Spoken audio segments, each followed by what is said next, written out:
Donc, bonjour à toutes et à tous pour ceux qui nous ont rejoints pendant les petites minutes d'attente du début. Je vous propose du coup qu'on commence rapidement et puis que les autres, en espérant que ça fasse venir le reste des participants. Donc aujourd'hui, le webinaire va justement traiter de la décarbonation sur comprendre et utiliser les normes volontaires en présentation par l'AFNOR. Donc merci à Christine et à Marion d'être présente pour vous expliquer justement tous ces dispositifs et en partenariat avec les pôles de compétitivité d'Herbie et Cap Énergie. Donc, pour vous parler très, très rapidement des pôles de compétitivité, nous sommes similaires. Derby est sur la filière, sur la région, pardon, Occitanie, tandis que Cap Énergie est plutôt sur la région sud, PACA, Corse, Guadeloupe et aussi Monaco. Donc nous, en tant que pôle de compétitivité de la transition énergétique, on vous propose ce webinaire justement pour que vous sachiez en fait tous les outils à votre disposition en tant qu'acteur de la transition énergétique. Et nous aidons voilà, tout simplement les porteurs de projets à se développer via l'innovation et via aussi les partenariats de nos réseaux respectifs. C'est un sujet qui est transverse et qui n'est pas uniquement régional, donc c'est aussi pour ça qu'on s'allie sur ce webinaire. Donc, pour ceux qui ne nous connaissent pas, nos contacts sont sur les slides. Sachez aussi que les supports seront envoyés. Et pardon, j'ai oublié de le préciser, ce webinaire est aussi enregistré pour rediffusion ultérieure.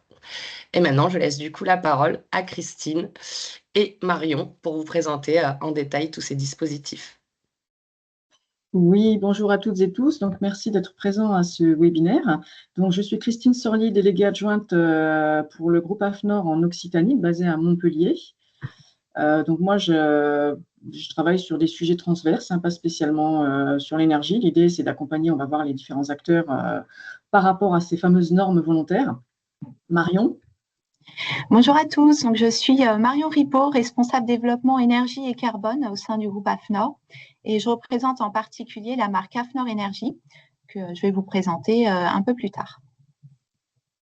Alors, au programme de cette matinée, rapidement, alors le groupe AFNOR, rapidement vous présenter un petit peu qui on est, parce que c'est vrai qu'on connaît souvent de noms, mais on connaît souvent un volet d'activité, pas forcément les différents sujets qu'on traite. Vous expliquer en quoi, alors qu'est-ce que c'est qu'une norme volontaire déjà par rapport à une norme en général et en quoi elles peuvent vous aider, vous, en tant qu'acteur économique, dans votre développement. On parlera ensuite donc plus évidemment sur le volet énergie et décarbonation. Marion vous présentera le contexte réglementaire européen et français qui bouge pas mal et en quoi justement les normes volontaires peuvent aussi vous aider sur ces enjeux de décarbonation.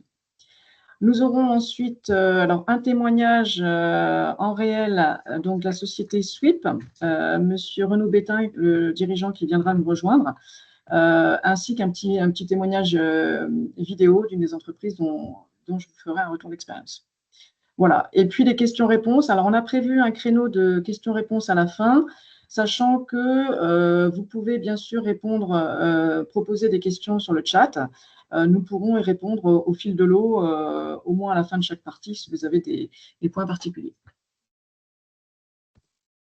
Le groupe AFNOR, très rapidement, à la base, nous sommes association loi de 1901 d'intérêt général et nous, notre vocation, c'est vraiment d'accompagner les acteurs économiques, quels qu'ils soient, à se développer sur la base des normes volontaires, normes que je vais vous présenter juste après. Donc, l'accompagnement, en fait, ça va consister en quoi? C'est soit les normes, elles existent, soit elles n'existent pas. Quand elles n'existent pas, on va le voir, on peut, donc nous, on coordonne le système français de normalisation. Donc, on va coordonner un peu on va dire la stratégie française de normalisation, à savoir dans quel domaine il faut créer des normes, sachant que nous sommes dans un monde très concurrentiel, à la fois au niveau national, au niveau européen et international. Voilà, donc on verra que vous avez tout intérêt à un moment donné à être présent peut-être dans les commissions qui vous concernent ou qui peuvent être créées de façon à vous aider à vous développer. On verra ça après. Donc ça, c'est si les normes n'existent pas. Et quand elles existent, eh bien, on vous accompagne à la fois sur la connaissance. Sachez qu'en Occitanie, on a 2 bureaux. Je je vous le dirai après, je vous les présenterai après. 2 bureaux, Toulouse et Montpellier, vous pouvez venir consulter les normes gratuitement dans leur intégralité française, européenne, internationale. On accompagne également en matière de formation, en matière de certification aussi, avec notre filiale AFNOR Certification, des marques que vous connaissez peut-être, que sont les marques AFAC et NF. Là aussi, l'idée, encore une fois, c'est d'accompagner les acteurs économiques avec des repères. Et la certification, souvent, c'est un repère qui peut donner confiance. Voilà. Et on accompagne également sur la partie conseil, et notamment conseil dans le domaine énergie, que Marion présentera après. Donc, en dehors de l'énergie, on travaille, alors ce qui fait notre particularité, notre spécificité, c'est qu'on n'en a pas. Autrement dit, en fait, on travaille dans tous les domaines, puisqu'aujourd'hui, les normes volontaires, l'idée, c'est de défricher soit des sujets historiques, mais soit surtout des nouveaux sujets. On parle beaucoup, par exemple, de tout ce qui va être transition énergétique, environnementale, la confiance numérique, les nanotechnologies, etc. Donc, tous ces nouveaux sujets ont besoin, à un moment donné, d'avoir des repères pour te donner confiance.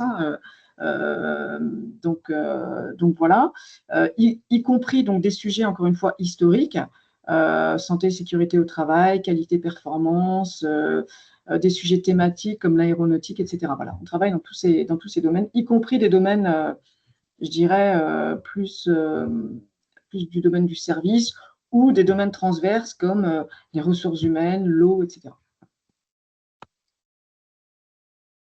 Marion ? Oui, donc en quelques mots, AFNOR Énergie, c'est une marque du groupe AFNOR qui regroupe l'ensemble de nos solutions en matière d'efficacité énergétique, d'énergie renouvelable et de décarbonation. Et donc, vous voyez ici le panorama de nos prestations par entité du groupe.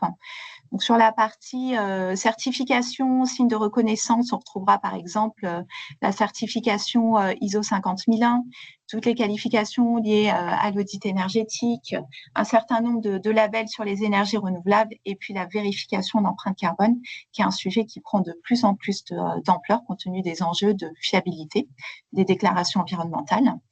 On retrouve côté formation toute une gamme de formations liées à l'énergie et la décarbonation. Côté normalisation, il y a 2 commissions de normalisation en particulier que je vous présenterai un peu plus loin, qui sont la commission de normalisation Énergès pour gestion et production rationnelle des énergies et la commission de normalisation E2C pour environnement et changement climatique, qui regroupe un certain nombre de normes phares. AFNOR Édition, donc, qui propose des services de veille réglementaire et normatif, mais aussi de parcours interactifs pour s'approprier certaines normes, notamment en matière d'énergie et de décarbonation. Et côté conseil, du coup, au sein de l'AFNOR, on dispose d'un bureau d'études qui accompagne les organismes privés et publics dans leurs projets d'amélioration d'efficacité énergétique et de la décarbonation. On va voir sur le slide suivant, du coup, Christine, oui, merci beaucoup. Voilà, plus précisément, les prestations que l'on porte côté conseil, donc ça va être la réalisation d'audits énergétiques, les accompagnements à la conformité à la réglementation, tels que le décret tertiaire, le décret PAX. On peut aussi vous accompagner sur la réalisation d'audits d'effacement électrique, pour pouvoir ensuite conclure des contrats avec des agrégateurs d'effacement. Sur la partie mesure et vérification de la performance énergétique, nous, on intervient sur ces aspects-là. On dispose aussi d'une plateforme de monitoring et de prestations d'énergie management. Et sur la partie carbone, on réalise les bilans d'émissions de gaz à effet de serre, l'empreinte carbone de vos produits et services. Et on peut vous accompagner pour définir vos stratégies de décarbonation. Et on est aussi référencé sur un certain nombre de programmes, dont Pacte Industrie, notamment avec l'accompagnement Acte Pas à Pas, mais aussi les programmes BPI avec Diac Décarbonation et Diac Perfino. Voilà ce que je pouvais vous dire sur la partie conseil. Alors, comme je vous disais, donc, en Occitanie, on a 2 bureaux, un bureau à Toulouse, un bureau à Montpellier. Et l'idée, c'est, on est un peu, entre guillemets, guichet unique en région. Si jamais vous avez des besoins en lien avec les normes volontaires, quels qu'ils soient, par rapport à ce qu'on a présenté, ça peut être dans le domaine de l'énergie ou ça peut être d'une manière générale sur d'autres sujets, n'hésitez pas à nous contacter. Voilà pour la présentation du groupe AFNOR. C'est bon pour tout le monde? Pas de questions particulières, a priori? Alors, on a une petite question, savoir s'il est possible d'accéder à la fin de la présentation à une attestation de participation. Alors, si jamais Kevin, Emmanuel, vous pouvez peut-être prendre la parole indirectement, n'hésitez pas euh, pour un peu plus expliquer votre question. J'imagine que c'est par rapport à une formation, enfin, c'est... Pour moi, c'est plus sur retour d'épaule, peut-être. Bon, on reviendra peut-être à la question à la fin, voilà, vu que... On pourra revenir sur cette question à la fin. OK, alors, les normes volontaires. Les normes, en 2 mots. Donc, un réel atout pour les entreprises. Attendez, c'est bizarre, j'ai un écho. Ah, c'est peut-être moi, attends, je regarde. Ah, merci. Oui, c'est bon. Alors, les normes volontaires. Alors, déjà, de quoi on parle? Quand on parle de normes volontaires, on parle souvent de... alors, en ce moment en particulier, on entend il y a trop de normes, etc. Et alors, nous, au niveau AFNOR, à chaque fois, on lève le doigt en disant attention, on ne parle pas de la réglementation. Quand on dit il y a trop de normes, souvent, on entend la réglementation. Les normes, nous, ce qu'on défend, c'est le système de normes volontaires. Autrement dit, elles sont élaborées par les acteurs économiques pour les acteurs socio-économiques d'une manière générale. Je vais vous donner un exemple simple que tout le monde comprend, le format A4. Le format A4, aujourd'hui, il n'y a pas de réglementation. Si vous êtes fabricant de papier, il n'y a pas de réglementation qui vous dit vous devez fabriquer du papier format A4 21x29,7. Aucune réglementation. Rien ne vous empêche de fabriquer du A4,5. Voilà. Seulement, ce qui va se passer, c'est que vous ne pourrez pas le vendre, puisqu'aujourd'hui, tous les fabricants de photocopieurs, tous les fabricants d'imprimantes, etc., sont calés sur le format A4, entre autres. A4, A5, etc. Voilà. Ça, c'est un des atouts des normes volontaires, c'est ce qu'on appelle l'interopérabilité. Cette interopérabilité, on va la retrouver dans plein de dispositifs, tout ce qui va être connectique informatique, qui permet notamment aujourd'hui qu'on se parle avec toutes les connexions, tout ce qui va être, je ne sais pas, moi, par exemple, les cartes à puce, etc. Donc, on va le retrouver dans pas mal de sujets. Donc, tout ça, ce sont des normes volontaires. Donc, des normes qui sont établies, encore une fois, par les différentes parties prenantes d'un sujet, que ce soit les représentants des fabricants, des clients, des consommateurs, des pouvoirs publics, sur un sujet donné pour dire, voilà, quelles sont les bonnes pratiques. Voilà. Ce qui va devenir, entre guillemets, le standard. Norme volontaire en anglais, ça se traduit par standard, mais c'est un peu l'idée. Mais ça reste volontaire. Dans le domaine des normes volontaires, on a également, alors on a des normes de produits, mais on a aussi des normes de, je dirais, ce qu'on appelle par exemple des systèmes de management. Vous connaissez peut-être les normes ISO 9001 pour la qualité, ISO 14001 pour l'environnement, ISO 45001 pour la sécurité, voilà, qui sont des normes d'organisation. Bon, il se trouve que celles-ci sont certifiables, mais sachez que la plupart des normes, on va dire 98-99% des normes, ne sont pas certifiables. Ce sont des guides. Ce sont des guides, encore une fois, qui sont élaborés par les professionnels pour vous donner des éléments d'éclairage, de guide, etc., pour vous dire, voilà, par rapport à tel sujet, voilà quelles sont les bonnes pratiques. Alors, on a également des normes spécifiques dans le domaine de l'énergie. Marion, je ne sais pas si tu veux commenter les 3 normes. Oui, tout à fait. Donc, l'ISO 14067, qui est vraiment la norme qui donne la méthodologie pour calculer l'empreinte carbone de son produit ou de son service. Donc, ça, c'est une norme effectivement internationale, donc qui est appliquée dans tous les pays. Vous avez le système de management de l'énergie, l'ISO 50001, qui vise à améliorer de façon continue sa performance énergétique en établissant des indicateurs de performance énergétique, en réalisant une revue énergétique en amont également. Donc ça, c'est un outil qui est très utile pour pouvoir maîtriser ses consommations énergétiques et donc réduire sa facture énergétique. Et enfin, sur la partie décarbonation, on retrouve aussi l'ISO 14064-1, qui est en fait une méthodologie de calcul des émissions de gaz à effet de serre au niveau d'un organisme. Donc, sur ce sujet-là, on retrouve plusieurs référentiels qui sont connus. Vous pouvez retrouver le bilan carbone porté par exemple par l'ABC, le GAG protocole. Mais au niveau international, comme norme voilà, qui fait consensus, c'est l'ISO 14064-1. D'accord. Et donc, les normes, il en existe dans tous les domaines. Là, c'est quelques exemples. Encore une fois, ça peut être des normes sur des produits matériels, sur des services, ça peut être des normes d'organisation. L'idée, encore une fois, la plupart de ces normes servent de guide pour éclairer les professionnels dans un secteur donné. Alors, je vous disais, il y a peu de normes qui sont dites certifiables, hein, qui vont donner lieu à un contrôle, qui peuvent potentiellement donner lieu à une vérification par un organisme indépendant, hein, et donner lieu à une marque de certification. Il y a aussi quelques normes. Alors, je vous disais, ne pas confondre normes et réglementation. Hein, encore une fois, normes volontaires et réglementation, c'est vraiment deux sujets différents et souvent complémentaires.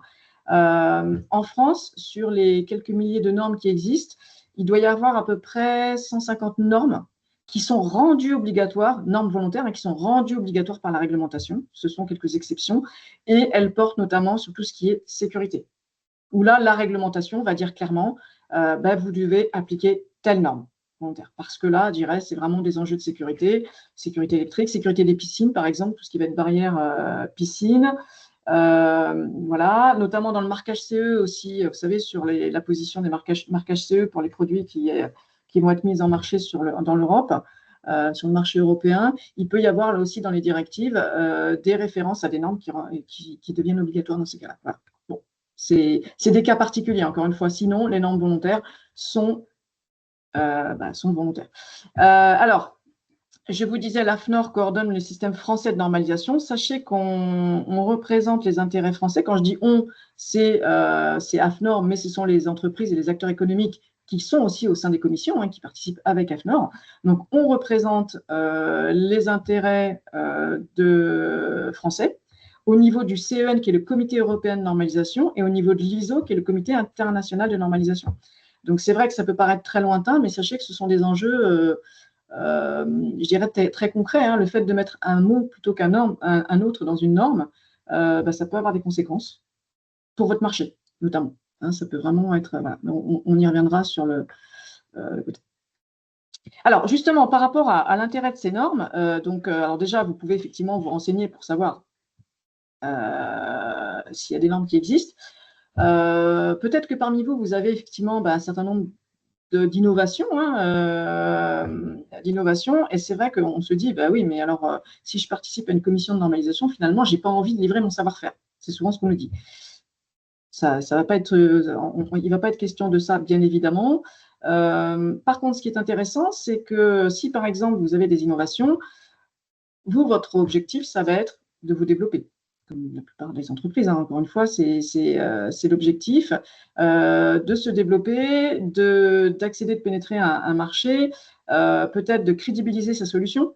Hein, quand c'est nouveau, il y a toujours, et on le verra après des témoignages, c'est que il y a effectivement toujours un intérêt.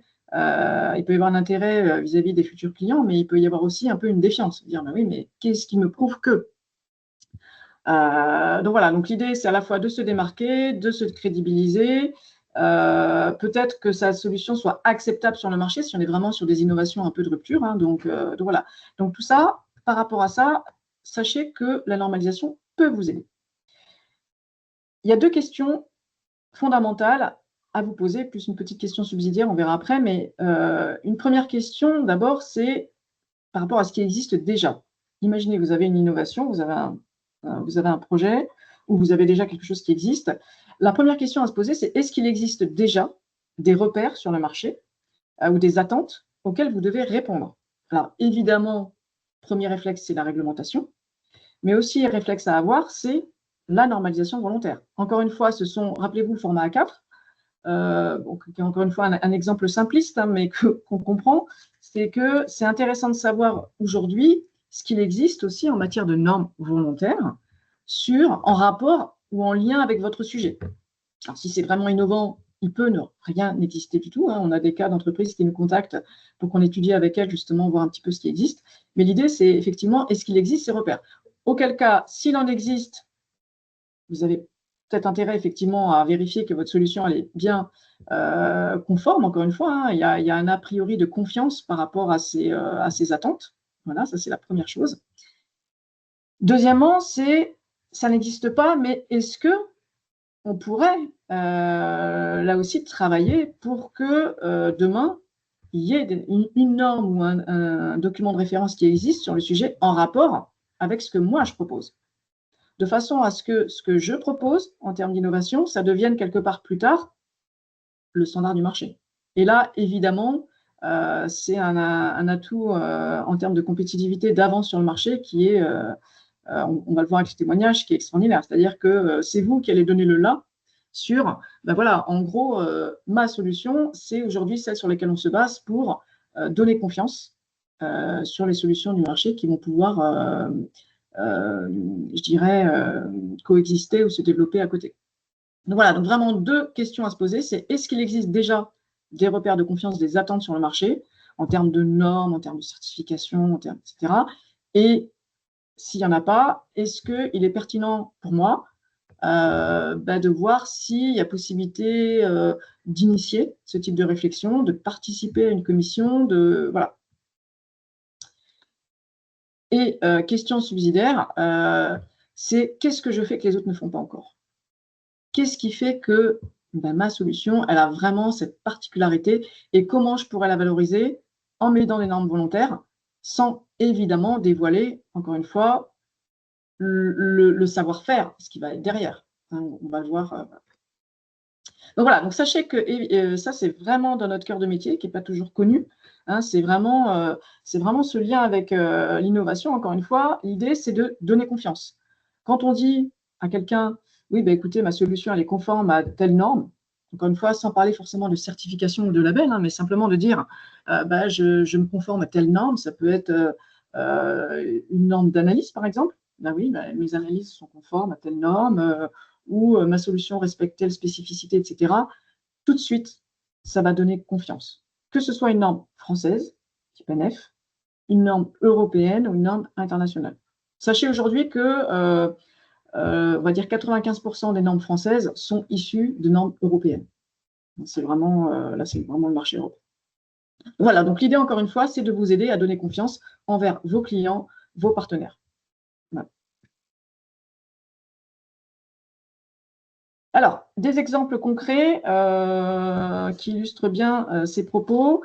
Alors, le premier, alors qui sont locaux, hein, si on prend l'Occitanie, donc la société Metalskin, on aura un tout petit témoignage vidéo tout à l'heure du dirigeant, M. Penary.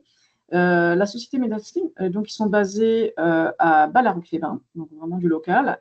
C'est une TPE, hein, je ne sais plus combien ils sont, mais ils sont moins de 20, ça c'est sûr. L'idée, c'est qu'en fait, il a créé un revêtement, une peinture. En mettant du cuivre dedans, il s'est rendu compte qu'en fait, il y avait des propriétés virucides et bactéricides réelles, avérées. C'est-à-dire qu'en quelques secondes, en quelques minutes, il n'y avait plus rien. Et donc, il a développé ça juste avant le Covid. C'était en période Covid, donc super. Le dirigeant, il se dit, bah là, j'ai un marché mais extraordinaire auprès des hôpitaux, des secteurs de la santé, etc. Et effectivement, donc, quand il a présenté sa solution de peinture, de revêtement, encore une fois, hein, il suffit de repeindre un mur dans un hôpital, on met la main dessus, et au bout de quelques secondes, quelques minutes, hein, il y a des témoignages vidéo sur YouTube, il n'y avait plus rien. Et donc, il s'est dit, bah oui, effectivement, en période de Covid, c'est génial. Oui, sauf que la plupart des acteurs qu'il a rencontrés lui ont dit, c'est super intéressant, mais qu'est-ce qui me prouve? Comment vous pouvez me prouver? Qu'est-ce qui me donne confiance? Il avait beau sortir des analyses, etc. Il y avait ce manque de confiance. Donc, il a contacté l'AFNOR. On a travaillé ensemble sur un projet de norme. Alors, l'idée, ce n'était pas de dire on va créer une norme sur les peintures avec du cuivre dedans. Parce que c'était pas, et encore une fois, l'idée n'est pas de dévoiler son savoir-faire. L'idée, c'était plus comment valoriser son produit. Et donc, il a été à l'initiative d'une norme sur l'efficacité des propriétés virucides et bactéricides d'une peinture. Voilà. Et depuis, écoutez, c'est très intéressant, vous pouvez aller voir son profil LinkedIn, etc. Non seulement il a acquis et développé sa solution en France, mais régulièrement, il rencontre, la dernière fois, je crois qu'il était avec le ministre brésilien de la Santé, etc. Enfin voilà, c'est parce que sa solution, elle peut être appliquée à par exemple aussi à des souris d'ordinateur, etc. Voilà. Et le fait, et vous verrez, il le dit lui-même, hein, le fait de pouvoir dire eh ben, aujourd'hui ma solution, elle est conforme à telle norme, ben, ça donne confiance. Voilà. Dans le même ordre d'idée, bon, rapidement, Nimalis, aussi, la société locale basée à Montpellier. Donc, eux, alors sans rentrer dans le détail technique, là, c'est une solution, donc c'est de l'informatique, c'est une solution qui vérifie et valide la robustesse d'un dispositif d'intelligence artificielle, de ce que j'en ai compris. Alors là aussi, en plus, dans la période actuelle, c'est extrêmement intéressant. Sachez qu'aujourd'hui, le PDG de Numalis, là aussi, c'est une société, c'est une TPE, hein, on est à moins de 15 personnes. Aujourd'hui, le dirigeant, M. Laoulalen, il discute avec, il est membre, donc il est membre d'une commission à l'ISO, donc à l'international, sur les dispositifs d'intelligence artificielle, et il discute avec les plus grands de ce monde sur le sujet. Voilà. Petite TPE à Montpellier, quoi. Et aujourd'hui, évidemment, bien évidemment, puisque c'est une norme, il va y avoir une norme sur la validation des dispositifs de robustesse, hein, de vérification avec l'IA Act, etc. Il est très, très bien placé pour, évidemment, placer sa solution et son savoir-faire, sans forcément dévoiler, encore une fois, son savoir-faire. Voilà. Bon, d'autres exemples, je passe rapidement. Poséidon, c'est un dispositif de sécurité, de détection des noyades par visio, par ordinateur, donc évidemment avec des enjeux de santé publique. Et là aussi, il y a eu une norme qui a été à l'initiative pour effectivement, c'était pour les exigences de sécurité et de méthode d'essai sur ces dispositifs-là vidéo, pour valider son dispositif vidéo. Voilà. Et puis, dernier point, Biomae, ce sont des bioessais. Donc, c'est en fait un système d'analyse de la pollution de l'eau, pollution chimique, pollution technologique. Je crois que c'est basé sur les microalgues. Je sais plus, je crois. Et donc, là aussi, ils ont été à l'origine d'une norme sur je dirais, c'était sur c'était une norme française sur les bioessais de bioaccumulation, justement, pour pouvoir dire, ben voilà, notre méthodologie, elle respecte telle norme. Voilà. Bon, ce sont quelques exemples. Encore une fois, l'idée, c'est que si vous êtes un acteur innovant, si vous avez, voilà, encore une fois, si vous voulez développer votre marché, c'est que la norme volontaire va de toute façon orienter les usages. Encore une fois, rappelez-vous des exemples, hein, que ce soit la connectique informatique. Aujourd'hui, la norme, c'est la clé USB-C. Ben, voilà, ceux qui étaient en avance là-dessus, ils ont évidemment un avantage compétitif en termes d'avance. Donc voilà, bon, là-dessus, bon, rapidement, on peut vous aider si jamais vous avez des souhaits, etc. On peut vous accompagner sur identifier soit ce qui existe déjà dans votre domaine, s'il existe ou pas effectivement des normes sur le sujet, parce que bon, les sujets sont vastes, hein, et les normes, il en existe des milliers, donc il y a des sujets qui sont très sectoriels, mais il peut y avoir des sujets transverses, un peu plus difficiles à cerner. Et puis s'il n'en existe pas, de voir avec vous si c'est pertinent ou pas d'initier quelque chose. Encore une fois, on n'initie pas une norme ou un projet de norme à chaque fois. L'idée étant, ou peut-être pour vous de participer à une commission de normalisation, et à quel niveau, en fonction des enjeux, etc. Voilà, ça, c'est des choses qu'on peut étudier avec vous. Voilà. Et c'est éligible aux aides financières en soutien de l'innovation. Dernier point sur ce sujet, on avait fait une étude il y a quelques années sur effectivement qu'est-ce que ça rapporte aux entreprises et aux acteurs économiques en général de travailler avec les normes volontaires, que ce soit en matière de normalisation, de participer aux commissions de normalisation, que ce soit de se conformer à certaines normes, que ce soit de se faire certifier, voilà. Et ce qu'il en est sorti, et ça c'était vraiment très intéressant, y compris pour nous, c'est que globalement, en moyenne, les entreprises qui utilisent les normes volontaires affichent une croissance de chiffre d'affaires de plus de 20%. Par rapport à d'autres, il y a 20% de croissance de chiffre d'affaires en plus, et aussi de l'export. Parce que, par exemple, quand on parle de normes européennes, normes ISO, c'est vrai que c'est des réels passeports à l'export. Donc, 19% de chiffre d'affaires en plus à l'export. Et voilà, ça représente globalement un chiffre d'affaires de 15 milliards d'euros sur ce que rapportent les normes volontaires. Voilà pour cette partie. Alors, je ne sais pas s'il y a des questions là maintenant ou éventuellement les poser un petit peu plus tard, à la fin de la session. Il y a 2 petites questions, si jamais. C'est comme vous voulez. Ouais, c'est bon. Alors, il y a une question de Tristan Rigou. Est-ce que la FNOR réalise des analyses de cycle de vie?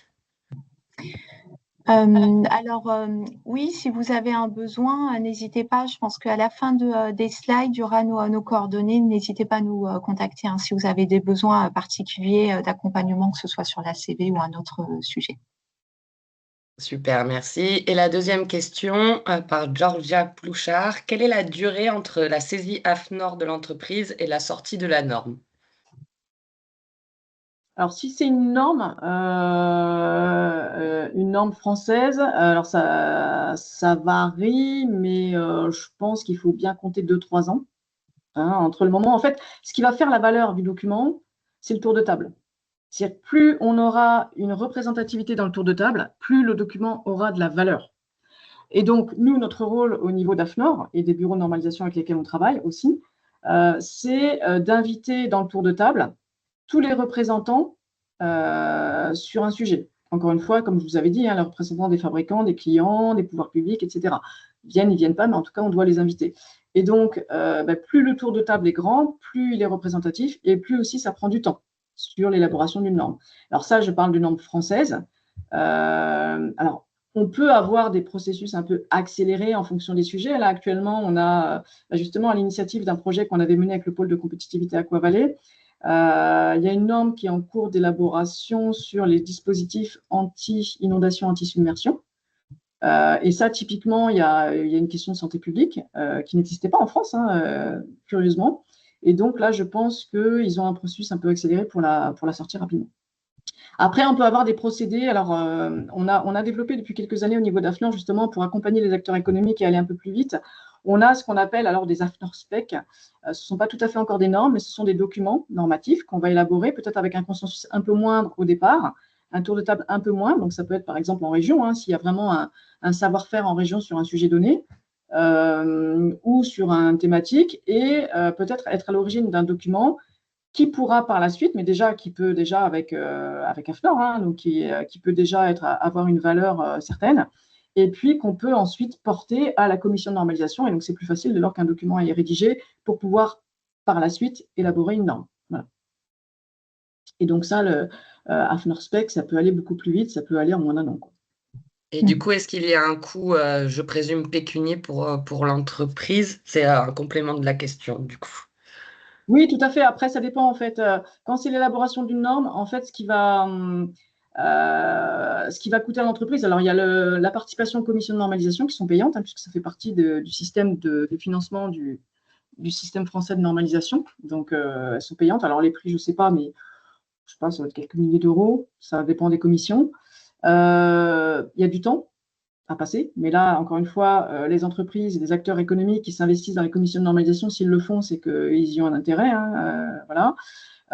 Après, pour AFNOR Spec ou pour des projets comme ça, ou même pour des créations de normes, on peut éventuellement avoir un projet collectif et s'appuyer sur des financements. Là, par exemple, sur le projet avec Aquavalais, il y a eu des financements aussi. Ça peut être des financements, pourquoi pas, de l'État, ça peut être des financements d'acteurs locaux, etc. L'idée étant, voilà, donc ça, on va pas, voilà, c'est pas une entreprise, ou c'est rare qu'une entreprise va payer elle-même le coût de financement d'une norme, quoi. Ça va être, en général, il va y avoir des aides, voilà, par rapport à ça. Merci beaucoup, Christine. C'est tout, du coup, pour le moment, sur les questions. Parfait. Alors, on va passer au sujet énergie carbone. Marion. Oui, très bien. Moi, l'idée, c'est de vous faire un petit point réglementaire, effectivement, sur les sujets liés à la décarbonation au niveau européen et au niveau français.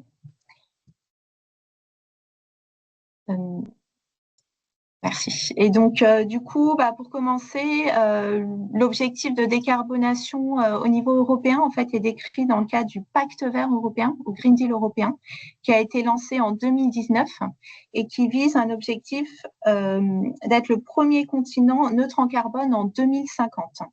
Et pour ce faire, l'Europe s'est fixé un objectif intermédiaire de réduire de 55% ses émissions de gaz à effet de serre à horizon 2030. Il y a un deuxième objectif qui est en cours de discussion actuellement, de fixer un objectif à horizon 2040. Alors, le débat n'est pas complètement clos. On entend parler de moins 90% d'émissions ou moins 95% d'émissions.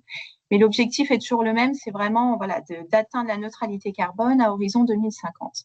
Et donc, pour ce faire, l'Europe a publié depuis 2 ans plusieurs textes dans le cadre du package qui s'appelle le Fit for 55, donc pour atteindre ces moins 55% d'émissions de gaz à effet de serre à horizon 2030. Et on retrouve là un certain nombre de directives, de règlements qui visent du coup à engager les entreprises, les organismes publics, des actions de décarbonation, donc qui peuvent être liées à l'efficacité énergétique, aux énergies renouvelables.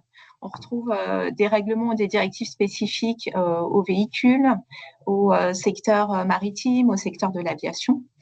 Et donc, il y a 2-3 règlements en particulier sur lesquels je voulais revenir, règlements et directives. C'est le système d'échange des quotas d'émissions, le mécanisme d'ajustement carbone aux frontières et puis la révision de la directive sur l'efficacité énergétique parce que ce sont des sujets qui peuvent du coup vous impacter directement.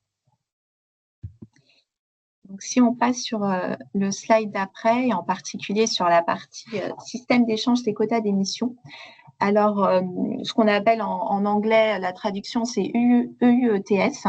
Donc, en fait, c'est le marché du carbone européen qui a été mis en place en 2005 et qui a en fait pour objectif de limiter la quantité d'émissions de gaz à effet de serre au sein de l'Union européenne. Et pour cela, l'Europe impose aux installations les plus émettrices de gaz à effet de serre un quota d'émissions annuelles. Donc, vous voyez ici le type d'installation concernée. Ce sont les installations de production d'électricité, de production thermique, les secteurs industriels qui sont fortement énergivores ou encore l'aviation commerciale. Donc, ça concerne 10 000 installations en Europe, 1 000 installations en France. Et donc, tous les ans, ces installations ont l'obligation de mesurer les émissions de gaz à effet de serre réellement émises, de les faire vérifier par un organisme tiers indépendant et ensuite de déclarer ces émissions à l'Europe.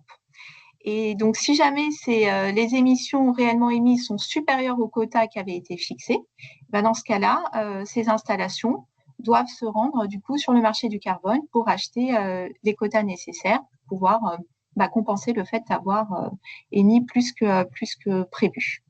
Et en revanche, si elles émettent moins que le niveau fixé, du coup, elles peuvent générer des quotas et les revendre sur le marché du carbone.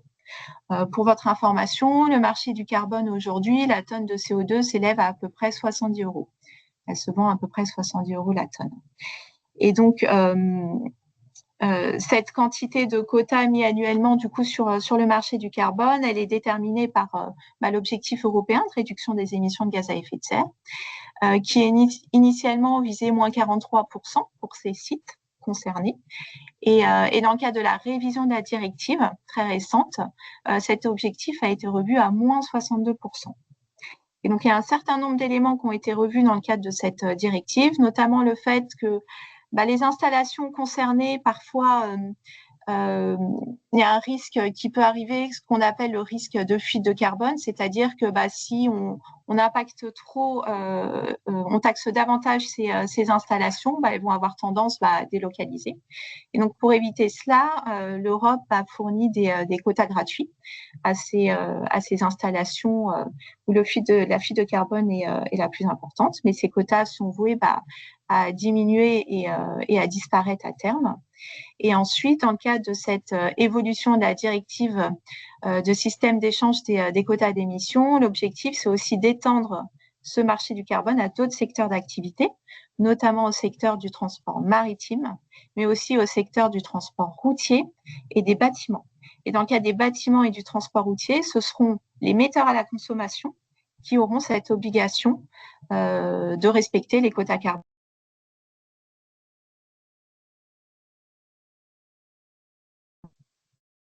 Voilà. Donc, pour éviter du coup ce risque de fuite de carbone, l'Union européenne a publié un nouveau règlement qui s'appelle le mécanisme d'ajustement carbone aux frontières.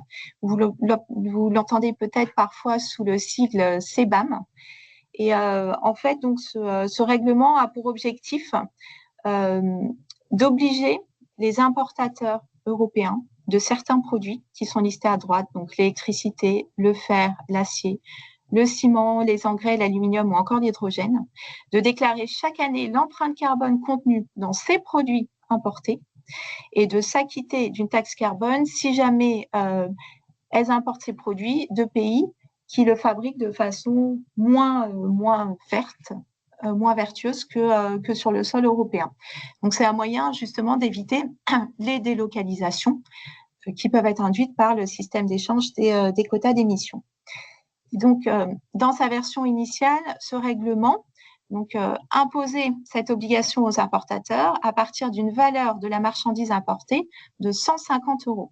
Donc, autant vous dire que énormément d'entreprises étaient impactées par ce règlement, plus de 200 000 entreprises en Europe. Donc, on va le voir après, ça fait partie des modifications dans le cadre du paquet Omnibus.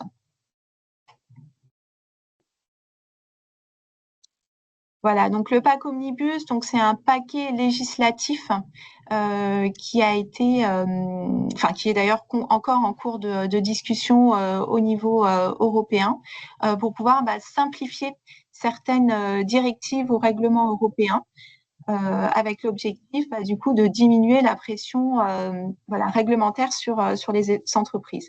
Et c'est en ça finalement qu'on voit qu'il y a quand même un mouvement qui est pas évident pour les entreprises à suivre en termes de réglementation. On a à la fois effectivement ce paquet de réglementation dans le cadre du Green Deal européen qui imposait un certain nombre d'obligations aux entreprises qui ont commencé à se mettre en conformité.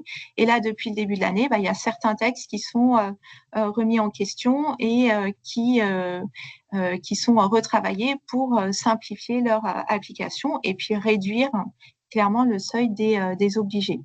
C'est le cas notamment de la CSRD, donc l'obligation des reporting de rapports de durabilité avec une augmentation des seuils pour les obligés de 250 à 1000 salariés et puis un report de 2 ans de l'application de cette directive. Sur la CS3D, donc qui est l'obligation du coup de mettre en place des plans d'action pour réduire l'impact du coup et les risques environnementaux et sociaux sur la chaîne d'approvisionnement des entreprises. Donc ça, c'est pareil, le seuil est revu à 5000 employés et donc ça va réduire considérablement le nombre d'entreprises concernées sur ce sujet-là.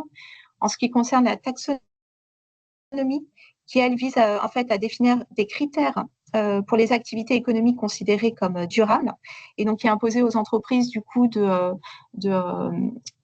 prévoir un rapport de taxonomie pour pouvoir être intégré dans ce système.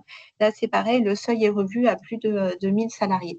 Donc, tout ça va concourir à une simplification pour les entreprises, mais à une réduction aussi des obligations et une certaine volatilité sur les aspects réglementaires.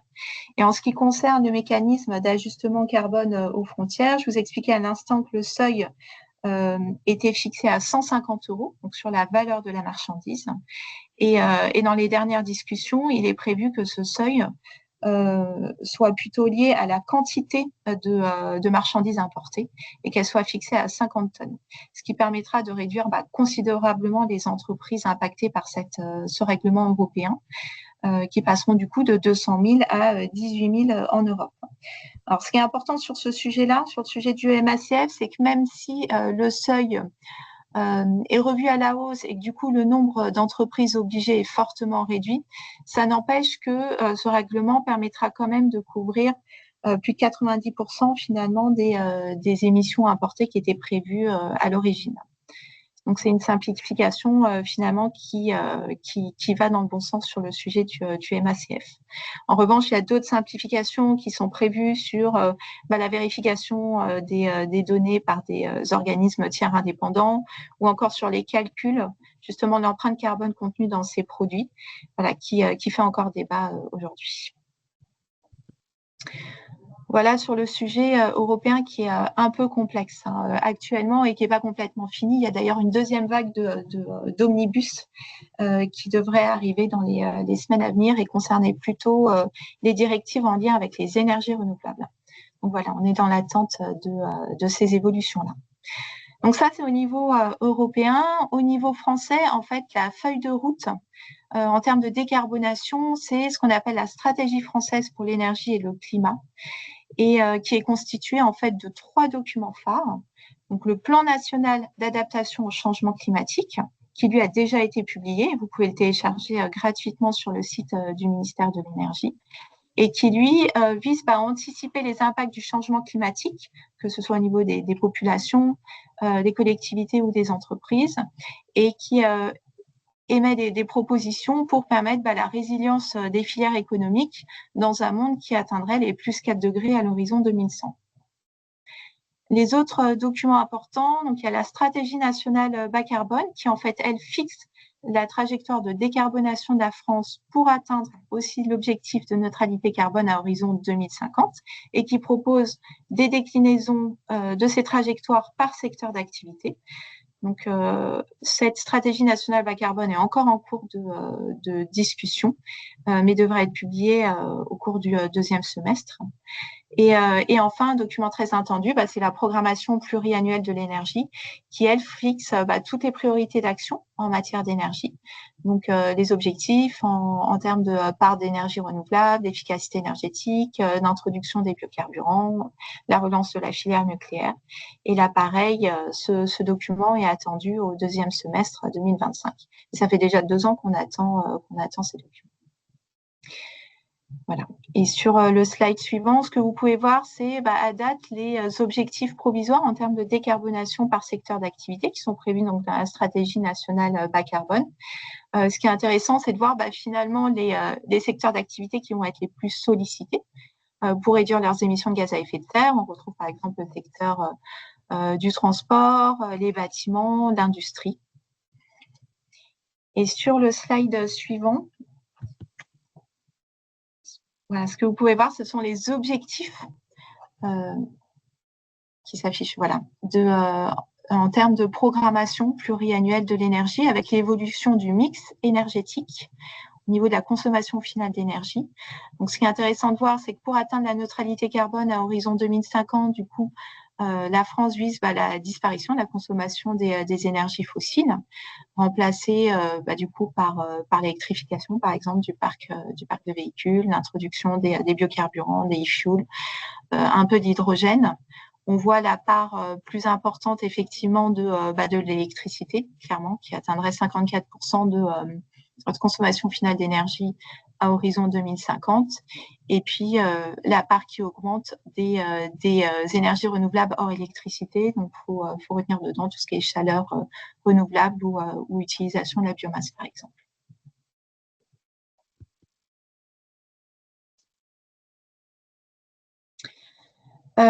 Donc, deux réglementations au niveau français sur ce sujet-là. Tout d'abord, la première qui est l'obligation de réaliser et de publier son bilan d'émissions de gaz à effet de serre pour les entreprises métropolitaines de plus de 500 salariés. Donc, c'est une obligation de publier ce bilan d'émissions de gaz à effet de serre tous les 4 ans et d'y associer aussi un plan de transition avec des objectifs de réduction des émissions de gaz à effet de serre, les actions à mettre en œuvre chaque année pour atteindre ces objectifs et de faire part de ces résultats obtenus. Et donc, ce bilan d'émissions de gaz à effet de serre doit couvrir les scopes 1, 2 et 3 pour les entreprises qui sont notamment soumises à l'obligation de reporting de durabilité, et sinon les scopes 1 et 2 uniquement. Et donc, ce qui est nouveau dans la loi de transposition des directives qui a été publiée il y a quelques semaines, elle permet aux entreprises qui sont soumises du coup à la CSRD, donc cette obligation de reporting de ces engagements en termes de durabilité, du coup faire fusionner du coup leur bilan d'émissions de gaz à effet de serre dans le rapport de durabilité. Donc, ne plus avoir l'obligation de réaliser ce bilan et de le publier uniquement dans le cadre du rapport de durabilité.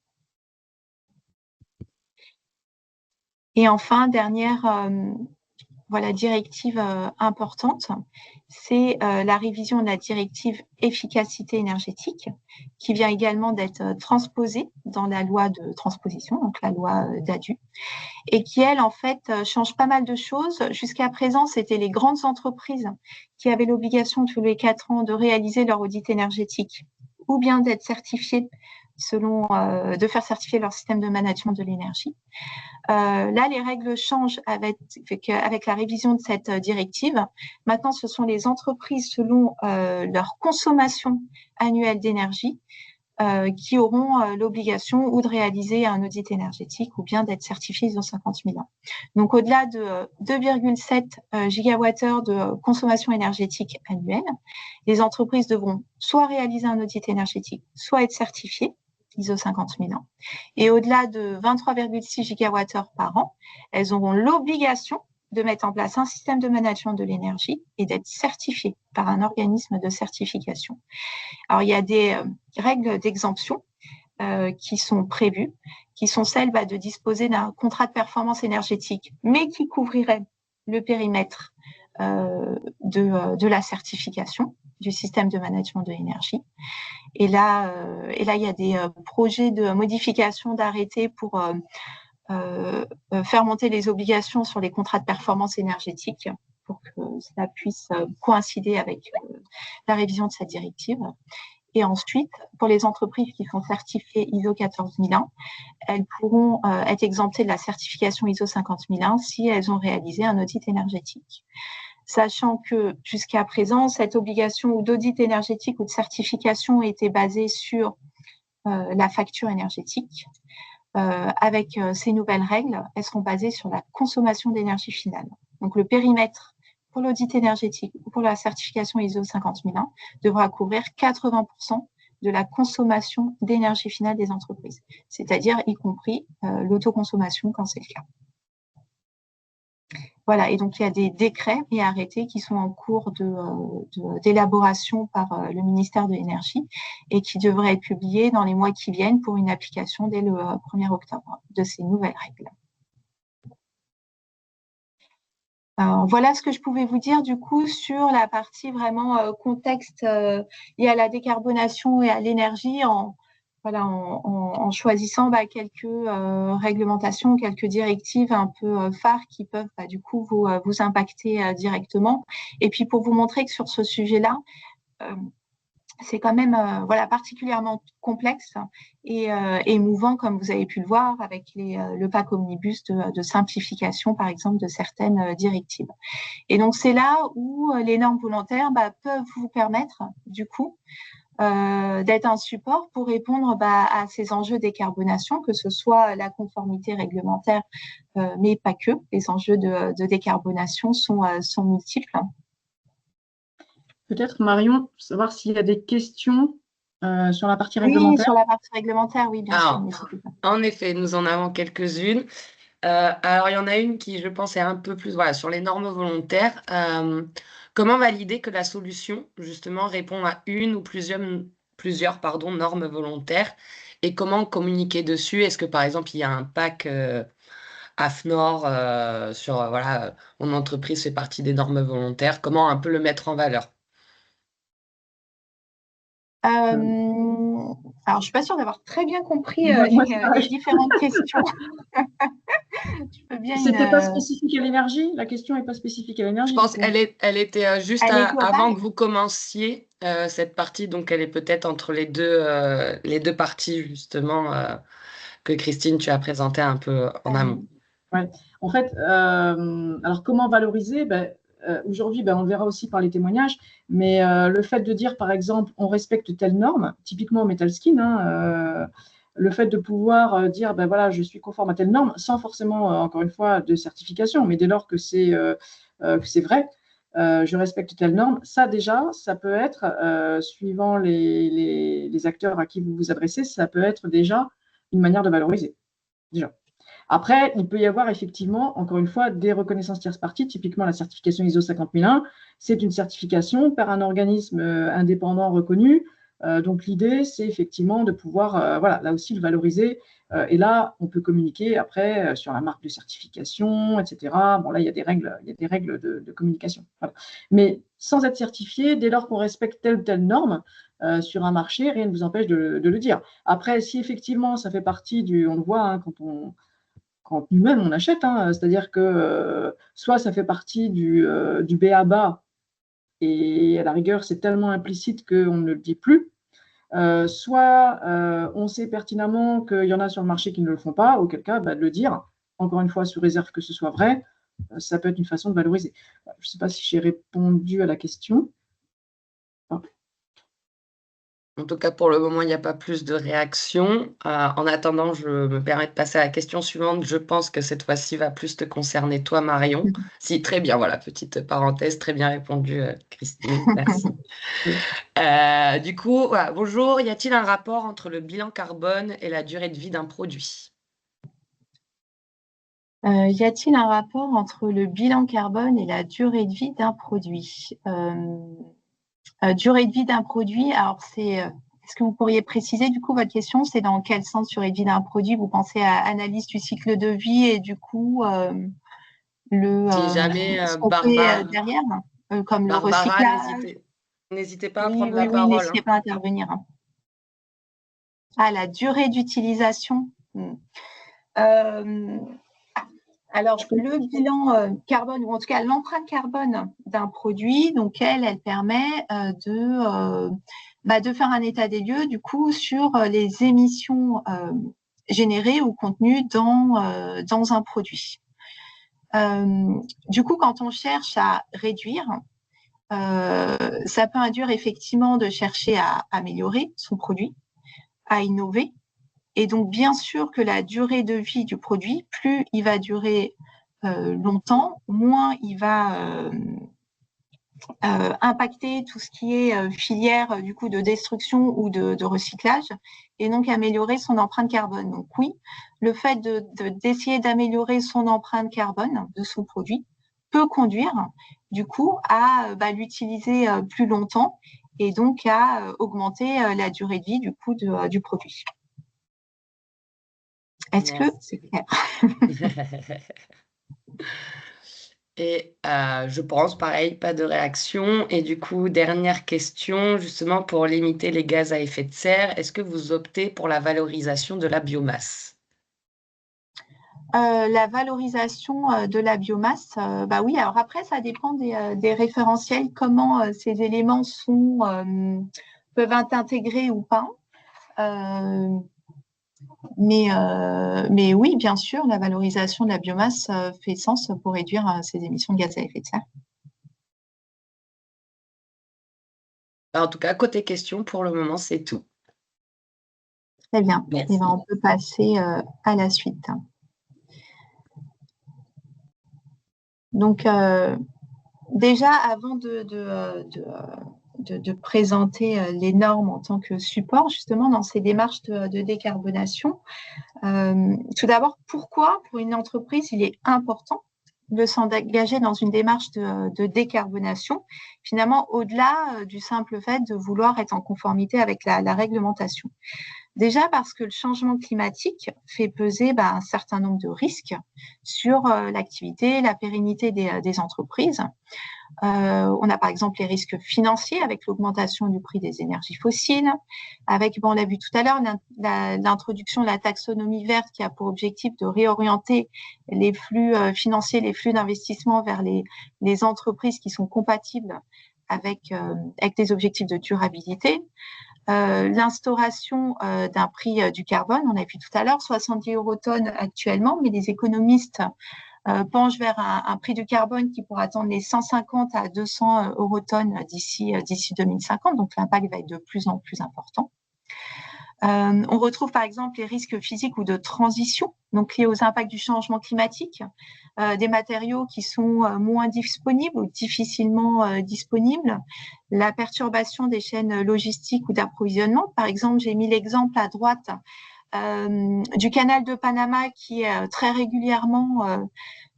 qui subit très régulièrement des périodes de sécheresse qui impactent fortement le trafic au niveau du canal. L'an dernier, par exemple, c'est 30% du trafic maritime en moins lié aux périodes de sécheresse au niveau du canal du Panama. Or, ce canal représente 5% du commerce maritime international. Donc, on peut imaginer l'impact sur les entreprises et sur les coûts des matériaux et des produits. La partie aussi liée au risque réputationnel. donc toutes les attentes des parties prenantes des entreprises, que ce soit les clients, les actionnaires, les banques, sur les actions menées par les entreprises en matière de décarbonation. La médiatisation peut être accrue sur ces sujets-là. Je vous ai mis l'exemple de Total Énergie, parce qu'en plus c'est d'actualité, qui va se retrouver au tribunal après-demain pour pouvoir se défendre face à des ONG qui l'accusent de greenwashing, de publicité mensongère pour des allégations de neutralité carbone à horizon 2050 que Total Énergie avait fait en 2021. Et du coup, on peut imaginer l'impact du coup sur l'image de l'entreprise. Mais il y a d'autres exemples. Le Monde, par exemple, il y a de ça 1 an et demi, 2 ans, avait publié la liste des entreprises qui n'avaient pas répondu à l'obligation réglementaire de réaliser leur bilan d'émissions de gaz à effet de serre. Et donc voilà, ça fait partie des risques d'atteinte de son image sur ces aspects-là. Je vous ai mis aussi l'exemple des incendies de Californie, comme vous le savez, qui ont eu un impact économique colossal, au-delà bien sûr du drame humain, et des personnes dans la zone qui ne peuvent pas être assurées compte tenu du risque récurrent d'incendie dans la zone. Et là, très récemment, il y a un réassureur qui a vu ses bénéfices chuter de près de 50% liés à l'impact justement de ces incendies. Donc, c'est pour montrer justement qu'il y a effectivement donc, ces risques financiers, ces risques de transition, ces risques réputationnels qui sont importants à prendre en compte. Et donc, notre point, c'est finalement pourquoi s'engager dans une démarche de décarbonation avec les normes pour pouvoir finalement à la fois mieux appréhender ces risques et puis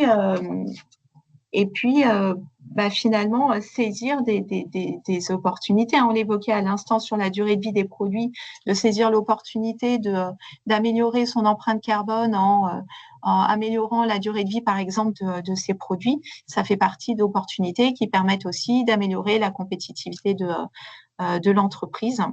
Et donc là, vous avez par exemple sur l'ensemble des risques évoqués à l'instant, quelques exemples de normes qui existent et qui peuvent être un support ou une aide justement pour appréhender et pallier ces risques. Par exemple, sur les aspects financiers, on parlait tout à l'heure de maîtrise de ses consommations énergétiques pour réduire ses factures énergétiques notamment. Et puis réduire aussi sa dépendance aux énergies fossiles. Donc là, vous retrouvez toutes les normes liées à la réalisation d'audits énergétiques, la mesure et la vérification de la performance énergétique, notamment quand vous concluez par exemple des contrats de performance énergétique avec des prestataires. Ça peut être la mise en place d'un système de management de l'énergie pour améliorer sa performance énergétique dans le temps. Il y a des normes aussi qui vous permettent d'évaluer vos investissements liés à l'énergie. Vous l'avez ici, c'est la NFEN 17463.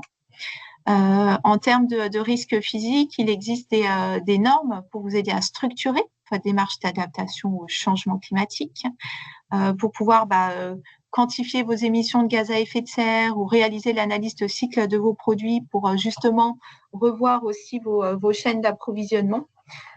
Pour être moins sujet à ces risques climatiques.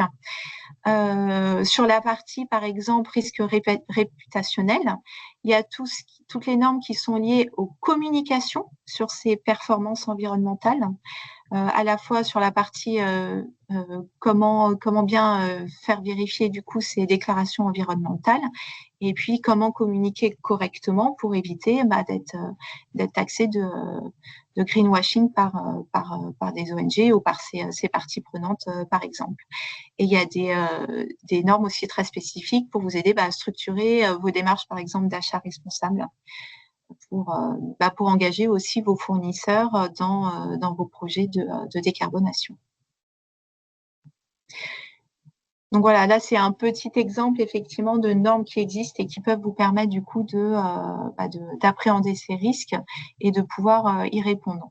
Donc les normes ici peuvent vraiment agir comme moteur de transformation du coup face à ces risques, et puis comme levier pour structurer vos démarches de décarbonation et saisir des opportunités de marché. Donc l'enjeu, c'est pas uniquement donc de répondre à la réglementation, et puis comme on l'a vu, qui est extrêmement changeante, mais c'est aussi de gagner en compétitivité, d'attirer des investisseurs, d'anticiper les évolutions de marché, de contribuer à toutes vos démarches, qu'elles soient vos démarches RSE, vos démarches d'achat responsable, d'être plus résilient face aux impacts du changement climatique, et puis via l'utilisation de ces normes aussi, de viser à sécuriser votre approvisionnement, votre activité, et de pérenniser tout simplement votre activité dans le temps, et puis d'améliorer, ou en tout cas de maîtriser votre image vis-à-vis du public et de vos parties prenantes.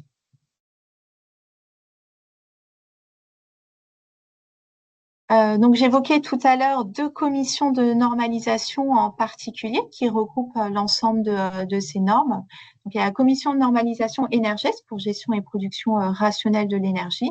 Là, vous avez quelques exemples de normes qui sont traitées dans le cadre de ces commissions de normalisation. Donc, on retrouve les normes, par exemple, liées aux audits énergétiques, système de management de l'énergie, tout ce qui est performance énergétique, calcul des économies d'énergie, l'évaluation des investissements liés à l'énergie que j'évoquais tout à l'heure, et puis il y a des travaux en cours, notamment sur la réalisation d'un guide sur les audits de flexibilité électrique.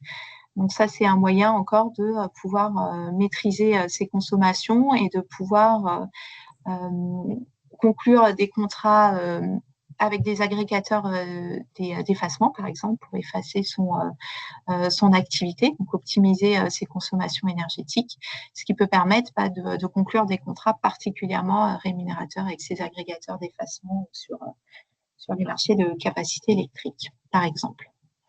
Et l'autre commission de normalisation que je voulais évoquer avec vous, c'est la commission de normalisation E2C pour environnement et changement climatique, qui, elle, traite toutes les normes liées à ces sujets-là. On retrouve par exemple toutes les normes de quantification des émissions de gaz à effet de serre. On évoquait tout à l'heure la 1464-1 qui concerne les organismes. Il y a la 1464-2 qui concerne les projets, donc les émissions de gaz à effet de serre, il y a des projets. Partie 3 qui concerne la vérification de l'empreinte carbone. On retrouve l'ISO 14067 donc pour l'empreinte carbone produit. Le système de management de l'environnement avec l'ISO 14001 et puis tout ce qui est vérification et communication des performances environnementales. Et il y a plusieurs travaux en cours, notamment la construction de plans de transition sectoriels pour accompagner la décarbonation de l'industrie. Voilà, et une nouvelle norme qui a été publiée récemment sur la neutralité carbone. Voilà en quoi les normes peuvent vous accompagner dans le cadre de vos projets de décarbonation. Est-ce que vous avez des questions? Nous avons une petite question, mais plus, enfin, c'est pas vraiment une question.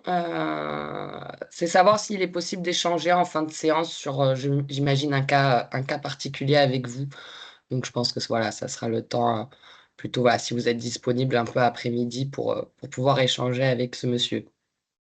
Oui, on pourra convenir aussi éventuellement d'un moment d'échange.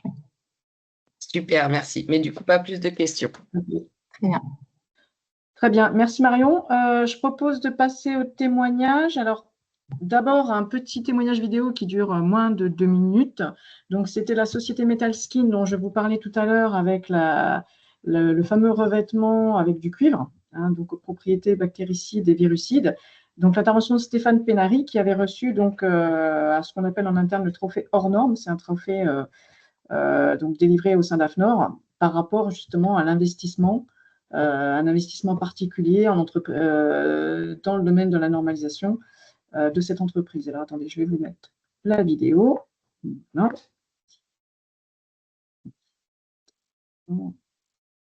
Métascape, une idée ancestrale remise au goût du jour, l'utilisation du cuivre dans une peinture pour tuer les bactéries.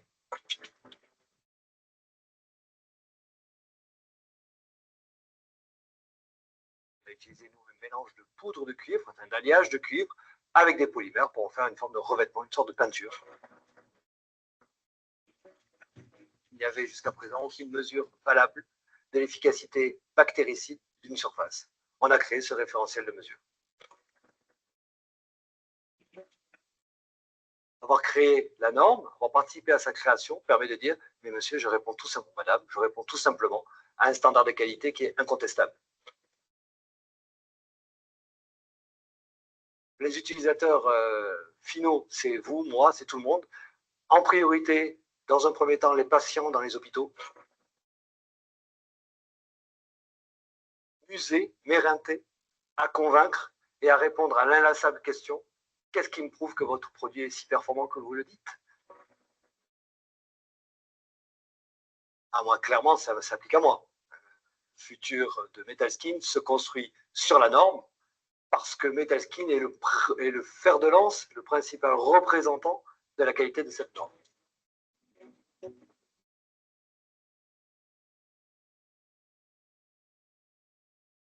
Voilà, c'est pour vous faire partager ce petit témoignage. Encore une fois, vous pouvez retrouver Stéphane Pénary. Il y a pas mal de vidéos de sa solution, notamment sur YouTube. Alors, nous avons un autre témoignage, donc celui-ci en live, donc de Monsieur Renaud Bétain, qui est donc vice-président donc chez Sweep. Monsieur Bétain, est-ce que vous êtes là? Tout à fait. Bonjour. Bonjour, merci d'être là avec nous. Merci pour, écoutez, pour votre témoignage. Alors, est-ce que vous souhaitez que je vous laisse la main pour partager l'écran ou pas? Alors, je n'ai pas d'écran partagé. D'accord, très bien. Pas de souci. Alors, si ça vous va, je dis un mot sur Renaud, sur moi-même et sur Sweep. Et puis, j'essaierai de témoigner de l'intérêt, à nos yeux, des normes volontaires et de notre implication, notamment en tant que membre de l'AFNOR, dans un des projets de création de normes sur le net zéro. Donc, moi-même, je suis Renaud Bétain, je suis le vice-président de l'action climat chez Sweep. Je travaille sur le sujet du changement climatique depuis bientôt 18 ans. J'ai passé 10 ans à travailler pour une ONG française qui est basée dans le sud de la France, à côté de Marseille. 3 ans en tant que consultant dans un des cabinets références Carbone 4, créé notamment par Jean-Marc Jancovici, le créateur du bilan carbone, de la méthodologie bilan carbone. Et aujourd'hui, et le premier salarié de Sweep. Voilà, donc Sweep aujourd'hui, c'est une entreprise donc, qui est occitane. Donc on est né et enregistré à Montpellier. On a 3 bureaux aujourd'hui à Londres, Paris et Montpellier. On est 200 employés dans le monde aujourd'hui. Et on se positionne, selon les analystes de ce marché-là, on se positionne comme le top 3 donc, des logiciels SaaS, Software as a Service, des logiciels de gestion des données extra-financières, dont le carbone. Donc notre métier, c'est de vendre des licences qui permettent aux entreprises d'accéder à notre solution en ligne et de pouvoir mesurer leur bilan carbone et piloter une décarbonation et mettre en œuvre tout un plan de décarbonation. Au-delà de ça, on a des cadres de reporting, notamment la CSRD. On est plutôt taillé pour la vague 1. Alors tant pis pour la vague 2, mais on a quand même des entreprises qui commencent à se demander si le cadre de la CSRD ne serait pas intéressant quand même si on l'adaptait un peu pour piloter une grande politique RSE. Donc on a malgré tout des clients qui utilisent notre module CSRD. Et pour terminer, aujourd'hui, on a plus de 500 millions de tonnes de CO2 sous gestion dans Sweep. C'est plus que les émissions françaises et c'est presque 1,5% des émissions mondiales. Alors, on a rejoint en tant que... Donc, on est membre de l'AFNOR depuis très peu de temps, 3 mois, avec un objectif très précis, qui était celui de rejoindre une commission de définition d'une norme sur le net zéro des entreprises. Donc, vous l'avez vu, Marion l'a mentionné, il existe une norme, la 14068, sur la neutralité carbone d'entreprise. qui est relativement simple. Vous faites un bilan carbone, vous achetez autant de crédits carbone générés sur des projets et ça fait 0. Je vais vous le dire très, très franchement, cette neutralité carbone-là est plus que dangereuse, malgré l'existence de cette norme, d'accord. Je pense que il faut noter que les normes évoluent aussi en fonction des tendances du marché. Et là, justement, cette norme est née avant celle du net zéro. Et on imagine aussi des rapprochements, des alignements entre ces deux normes. Donc, la norme net zéro, qui s'appelle en fait Net Zero Aligned Organization, donc l'idée étant de définir un cadre standard qui permette aux entreprises du monde entier de revendiquer un alignement avec le monde que l'on veut. D'accord ? Le monde que l'on veut, c'est celui où les émissions de CO2 et les absorptions par les puits de carbone sont à l'équilibre. D'accord ? C'est ce qu'on appelle la neutralité carbone. Et donc, on a rejoint cette commission. Alors, il se trouve que, alors pour moi, c'était vraiment la première participation à une des commissions. On m'a tout de suite mis en garde sur l'aspect politique de cette définition de normes. J'ai quand même l'impression aussi que, justement, en rejoignant une commission, il faut être prêt à en découdre. Il faut être prêt à trouver des compromis. Il faut être prêt à porter ses convictions. Donc, en fait, pourquoi nous, on a rejoint cette norme? C'est parce qu'on a l'intention d'influencer la création de ce standard. Donc, Sweep est un logiciel, mais Sweep est aussi composé d'experts en comptabilité carbone et en décarbonation, voire même en politique, puisqu'on a dans nos rangs Julien Denormandie, qui est l'ancien ministre de l'Agriculture et de la ville et du territoire. Et donc, en fait, on a cette capacité à pouvoir apporter de l'expertise à nos clients, mais aussi influencer les cadres que vont utiliser nos clients. Et donc, la première des raisons, c'est de pouvoir venir influencer ce cadre de définition du net zéro. Ensuite, cette commission et ce standard regroupent aujourd'hui plus de 120 experts dans le monde entier, avec ce qu'on appelle des comités de liaison, donc c'est-à-dire des représentants du monde privé, des coalitions, mais aussi les équivalents de l'AFNOR dans tous les pays du monde, alors pas tous les pays du monde, mais dans certains des pays du monde, notamment le UK qui pilote la création de cette norme, le BSI, qui est donc l'équivalent de l'AFNOR. Et donc, ça nous permet à nous d'avoir une meilleure connaissance en fait des tendances du marché et du réseau à l'œuvre. C'est-à-dire qui pense quoi et qui fait quoi à la surface de cette planète en matière d'action climatique. C'est pour nous une richesse incroyable. Et enfin, dernier point, c'est celui de l'anticipation des normes. En fait, notre métier est fait de normes. Le bilan carbone, le GHG protocole, et en fait, l'ISO qui se cache derrière ces références méthodologiques sont cadrés par des normes et demandent à chaque fois une forme de mesure, de reporting et de vérification des chiffres qui sont avancés. Et donc, avoir un œil et être impliqué en fait dans la création de ces normes, je dis ces normes parce qu'on est intéressé par exemple sur celles évoluant sur le bilan carbone à l'échelle des produits, puisqu'on travaille avec Sanofi, L'Oréal, Auchan, Burberry ou Monin, par exemple, sur les sirops. Et donc, toutes ces entreprises-là cherchent à avoir un bilan carbone, mais cherchent à avoir un bilan carbone à l'échelle de leurs produits. Pour la simple et bonne raison que deux bilans carbone sont incomparables. On ne compare pas deux bilans carbone. En revanche, on affirme que le bilan carbone respecte un standard. Et de ce point de vue-là, la norme apporte une comparabilité en termes de qualité de la mesure, puisque sinon on dirait on dirait tous n'importe quoi, et on exclurait des sources d'émissions qui sont fondamentales pour savoir ce que font nos clients. Donc, on a ce rôle-là, enfin, on est venu chercher une forme d'anticipation du marché sur les futures normes qui vont régir notre marché, puisque les entreprises qui utilisent ces normes sont nos clients. Donc voilà ce qu'on est venu chercher, et puis peut-être un autre point sur ce que ça nous apporte en fait très concrètement, ces normes dans la comptabilité carbone. En fait, ça apporte de la robustesse, de la qualité, et j'irais même jusqu'à dire que ça apporte de l'intégrité.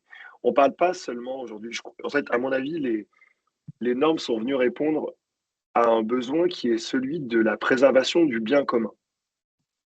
Ce bien commun, c'est notre santé à tous, c'est l'état de la planète, l'état des sols, de la biodiversité, etc. Et donc, il est important que les entreprises qui sont aux premières loges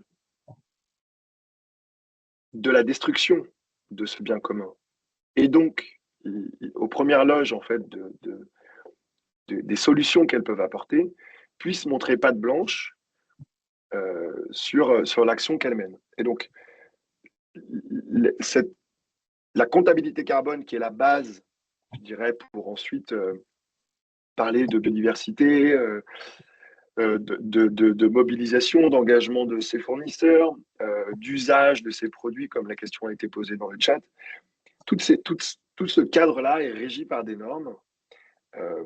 Et donc, dès qu'une entreprise commence à évoquer, commence à être transparente en matière de son impact sur le climat et sur l'environnement en général, elle doit absolument se baser sur des normes existantes. Si elle ne le fait pas, elle peut tout simplement perdre du business. Donc, je suis arrivé au moment où on commençait à parler aussi du ROI, donc du retour sur investissement de ces normes. Je peux vous assurer aujourd'hui au quotidien que les entreprises qui viennent faire un bilan carbone dans Sweep viennent chercher une standardisation de leurs mesures pour être capables d'afficher sur leur réponse à appel d'offres une ISO, et donc être capable de pouvoir concourir sur un marché, par exemple. Donc ça, c'est plutôt du côté de vos clients.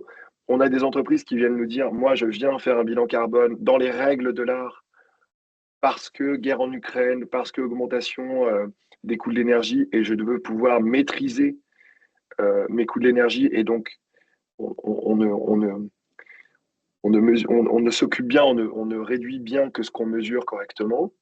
Donc j'ai besoin d'avoir une norme qui m'apporte en fait cette assurance que je mesure bien ce qui compte. Et enfin, cette norme qui cadre la comptabilité carbone me permet d'avoir un œil sur ma chaîne de valeur amont et de maîtriser les risques, par exemple sur ma chaîne de valeur amont. Donc le retour sur investissement est direct, et dès que la norme n'est pas respectée, je dirais que dans notre milieu, en tout cas, l'entreprise est hors jeu. Elle est hors jeu, elle ne peut pas s'afficher aux yeux des parties prenantes. Et je voudrais mentionner les investisseurs, parce que les investisseurs sont les financeurs de la décarbonation de demain. Et j'entendais encore ce matin une pub de la Banque Populaire qui expliquait que si l'entreprise atteignait ses objectifs RSE, elle obtenait un taux bonifié. La vérification de l'atteinte de ces objectifs RSE se basera sur des normes. Elle ne peut pas se baser sur de l'autodéclaration non vérifiable, non comparable entre les entreprises. On se doute bien que la Banque Populaire, qui a des dizaines de milliers de clients, va s'assurer que ces entreprises ont atteint leurs objectifs en se basant sur des normes aujourd'hui. Donc nous, une méthodologie commune, c'est simplement des règles communes dans un monde commun. Voilà, une planète sur lequel le climat est en détresse.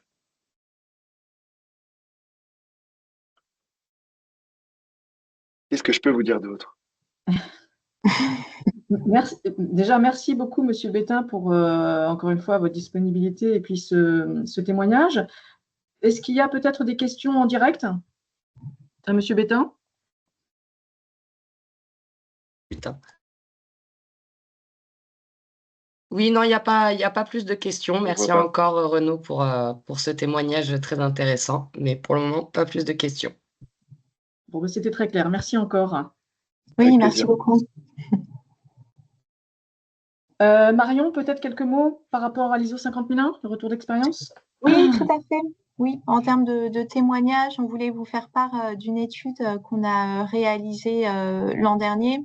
Donc l'ISO 50001, donc j'en ai pas mal parlé durant ce webinaire, hein, mais vous l'aurez compris, hein, l'objectif c'est d'améliorer en continu sa performance énergétique, ce qui permet à la fois de maîtriser ses consommations énergétiques, diminuer ses factures énergétiques, d'accroître sa compétitivité. Ça a aussi un impact du coup de réduction de ses émissions de gaz à effet de serre. Et puis cela vous permet aussi de répondre à vos obligations réglementaires ou encore à vos enjeux RSE. Donc ça, c'est la norme ISO 50001. Et donc du coup, l'an dernier, on a lancé une étude avec un cabinet qui s'appelle le cabinet Time to Be. Et c'est sur le slide suivant qu'on a les premiers éléments d'analyse. Voilà, et donc on a interrogé près de 500 établissements du coup engagés dans une démarche ISO 50001, dont 25% d'entreprises certifiées. Et donc ce qu'on a retenu de cette étude, c'est que les premiers déclencheurs déjà dans la mise en place d'un système de management de l'énergie, c'est de définir une stratégie sur l'énergie, la nécessité de faire des économies financières, bien sûr, ça c'est un des premiers points qui revient. Et le troisième, de réduire ses émissions de gaz à effet de serre. Un des premiers axes de décarbonation, c'est la réduction de ses consommations énergétiques.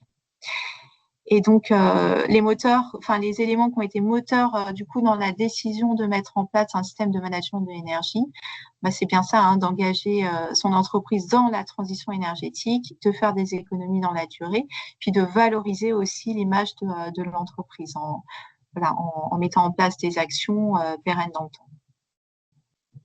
Vous avez d'ailleurs ici en bas du slide le lien de téléchargement de l'étude qui est téléchargeable gratuitement sur le site de la FNOR.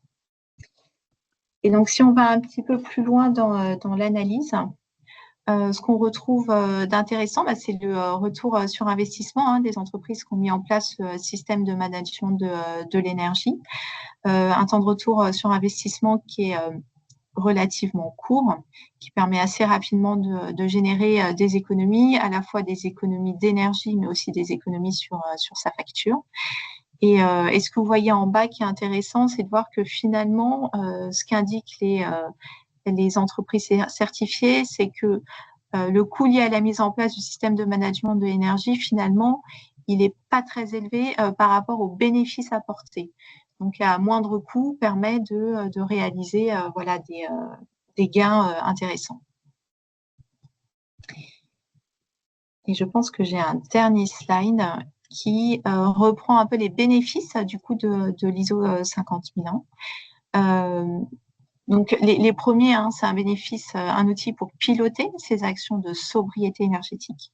Donc, sobriété énergétique à comprendre des actions de réduction de la consommation en agissant sur le comportement des utilisateurs. C'est considéré comme un vecteur de progrès sur la durée. Un outil pour mieux identifier du coup ces gisements d'économie d'énergie, bien évidemment, et un outil qui est au service de sa stratégie de décarbonation. Voilà pour les principaux bénéfices relevés par les entreprises certifiées ISO 50001 que l'on a interrogées dans le cadre de cette étude. Donc n'hésitez pas, c'est un extrait de l'étude, mais n'hésitez pas à télécharger l'étude sur le site de la FNOR pour avoir l'ensemble de l'étude sur ce sujet-là. Merci Voilà. Marion. Du coup, nous arrivons donc à la fin de la présentation et nous avions prévu effectivement un petit temps d'échange, questions-réponses. Donc profitez-en pour poser les questions que vous souhaitez par rapport aux différents éléments que nous avons abordés lors de ce webinaire. La parole est à vous. Voilà, pour le moment, il n'y a pas plus de questions dans le chat, mais n'hésitez pas là pour le coup vraiment à prendre parole librement. Ah, si, je vois une petite question. Peut-on en savoir davantage sur l'offre AFNOR d'audit d'effacement destinée aux agrégateurs? Tout à fait. Alors, c'est pas destiné aux agrégateurs, c'est vraiment destiné aux entreprises, que ce soit du secteur tertiaire, du secteur industriel, voire aux collectivités, parce que le secteur public s'intéresse depuis quelque temps à ce sujet-là. Et donc, en fait, l'effacement électrique, avant de parler de l'audit d'effacement, c'est le fait de pouvoir réduire sa production, son activité, ou en tout cas sa consommation énergétique, lorsque l'entreprise reçoit un signal de RTE pour justement éviter les cas de surutilisation des réseaux, de rupture d'approvisionnement sur les réseaux d'électricité. Et en fait, ce sont des contrats qui sont conclus avec l'entreprise et qui permettent des rémunérations particulièrement intéressantes en fonction déjà du fait de permettre à RTE de disposer de cette capacité d'effacement et ensuite de pouvoir l'activité à des moments donnés selon les besoins du réseau électrique. Et donc, nous, ce qu'on fait côté accompagnement, en fait, on réalise des audits d'effacement dans les entreprises, collectivités qui souhaitent mettre en place ces contrats pour étudier avec elles quels sont les types de contrats auxquels elles peuvent accéder compte tenu de leur consommation énergétique, à quel point elles peuvent optimiser leur consommation pour être en mesure de s'effacer selon les besoins du réseau. Et donc, nous, on réalise toute l'étude de potentiel, en fait, de capacité d'effacement, que ce soit des sites industriels ou que ce soit du tertiaire également. Voilà. Okay. Du coup, je me permets d'intervenir directement. Bonjour. Et du coup, ça vous mettez en place des outils de mesure, c'est ça, dans cette Oui, tout à fait, audit, tout à fait. Ça peut s'apparenter à un audit énergétique dans le sens où il y a effectivement des visites sur site, des mesures qui sont faites en temps réel et en continu pour pouvoir bien comprendre justement le type de consommation énergétique du site.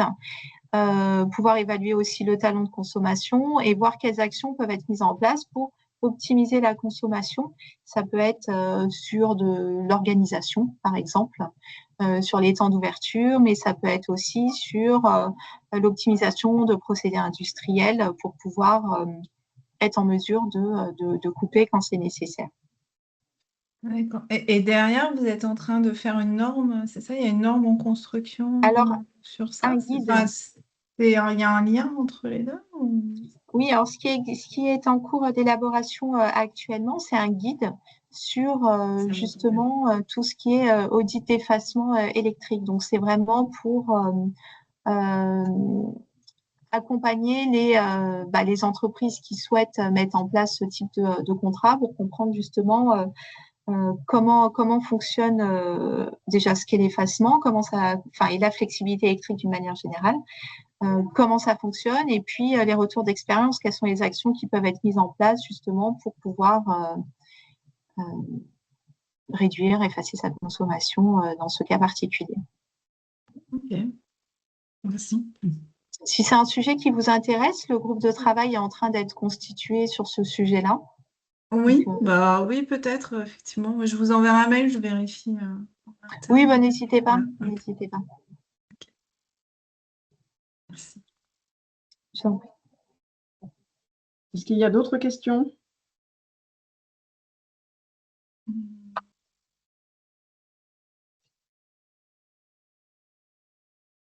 Non, peut-être qu'on peut. Il y a une question qui a été posée tout à l'heure sur la réalisation d'études ACV. Du coup, vous avez. Oui, mais ça, j'avais répondu. Du coup, oui, d'offre. effectivement, on peut accompagner sur ces sujets-là.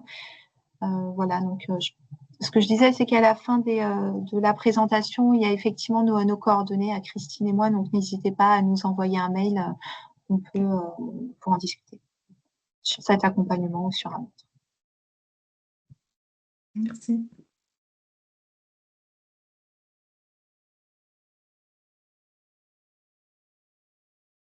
D'autres questions? Profitez-en, encore une fois.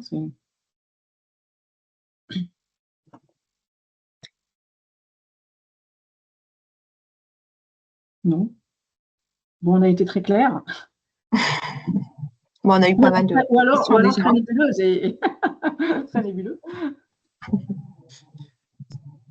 Du coup, vu qu'il n'y a pas plus de questions, je vous propose peut-être de terminer ce webinaire et peut-être Monsieur Zanou, Kevin, qui souhaitait échanger de manière plus privée, j'imagine, peut-être, je vous laisse un peu peut-être décider de qu'est-ce qui est le mieux pour vous, Christine et Marion, si de suite ou si c'est mieux de convenir d'un rendez-vous ultérieur.